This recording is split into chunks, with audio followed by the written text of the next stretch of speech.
অভিযানের বিষয় হচ্ছে যে আজকে আমাদের অভিযান চলেছে। তো এখানে অনেক অপরাধীকে, আজকে 8 জন অপরাধীকে আমরা গ্রেপ্তার করেছি। কেউ কেউ দোকান বালিয়াড়িতে অবৈধভাবে দোকান বসাতে চেষ্টা করেছিল, এরকম 4 জনকে গ্রেপ্তার করা হয়েছে। তারপরে কেউ কেউ গাঁজা বিক্রি করতেছিল, ওদেরকে গ্রেপ্তার করা হয়েছে।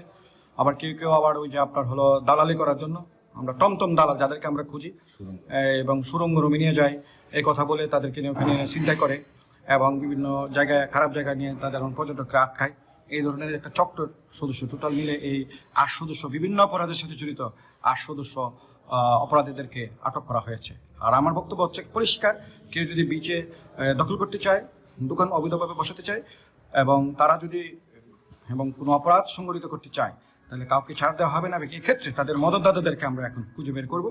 তাদের মদতদাতা যেই হোক, সে যত বড় শক্তিশালী হোক, পার পাবে না। জি, আমরা দোকান জব্দ করেছি একটা।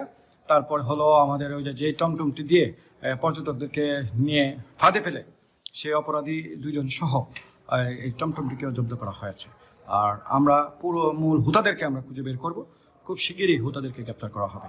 আমি আবারও বলছি, বিচে কেউ আসবেন না, অবৈধ দখল করবেন না, কেউ চাঁদাবাজি করবেন না, পচা ফিশ ফ্রাই বিক্রি করবেন না। কেউ যদি আমার পর্যটককে হয়রানি করে, তাহলে আমরা কিন্তু আমাদের গোয়েন্দা বাহিনী কাজ করতেছে, পুলিশ সরাসরি আমাদের টিম কাজ করতেছে, কাউকে কিন্তু ছাড় দেওয়া হবে না।